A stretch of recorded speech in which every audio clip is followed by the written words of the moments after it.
Let's shift our focus to oil, the world's most valuable commodity. Guess what oil companies were up to in 2022?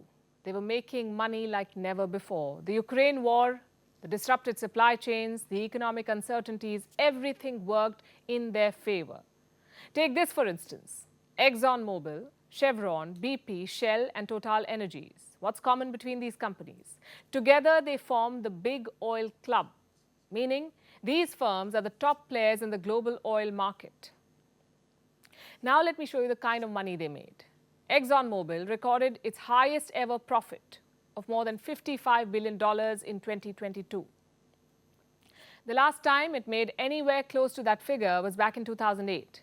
Exxon's rival Chevron clocked more than $35 billion in profits. Shell, the UK-based oil company, recorded close to $40 billion in profits. Collectively, the big oil companies saw earnings of almost $200 billion in 1 year, $200 billion.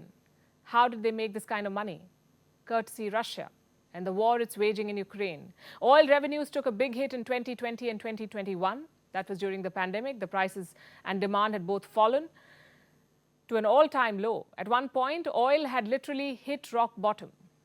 Then the Russian invasion happened. In February 2022, the West sanctioned Moscow. Russia hit back and cut off energy supplies to Europe. The global market was thrown off balance. Limited supplies meant prices shot up. You've seen all of this happen. In the initial months of the invasion, oil prices were well over the $100 per barrel mark.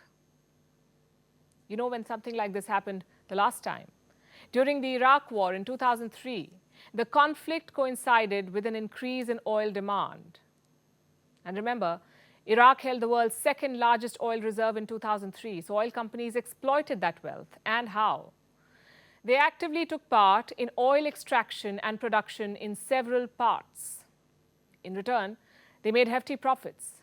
ExxonMobil, for instance, it made more than $7 billion in profits in May 2003. It was a record then, $7 billion. In fact, oil companies got so rich that many said that was the whole purpose of the invasion, not to find the so-called weapons of mass destruction, but to help American oil companies. Interestingly, while the war ended a decade back, some big oil companies did not leave Iraq until recently. And now there's another war and more money. But oil companies are also facing flack. They're being slammed by some governments. Lawmakers are calling the profits obscene. Oil companies' record profits today are not because they're doing something new or innovative. Their profits are a windfall of war. The windfall from the brutal conflict that's ravaging Ukraine and hurting tens of millions of people around the globe. In the UK, for instance, a windfall tax has been introduced.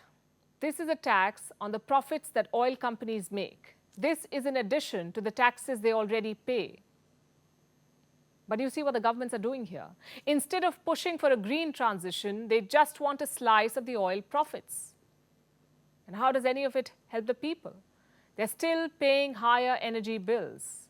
So much for the green push.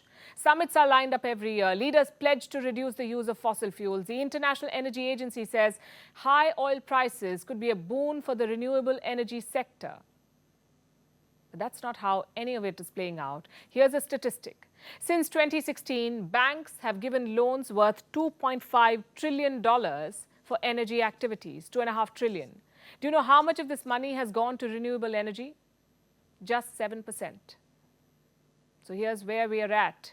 Oil revenues keep flowing, demand remains steady. Green energy, on the other hand, is still somewhere in the future. And the priority for governments right now is to share the spoils.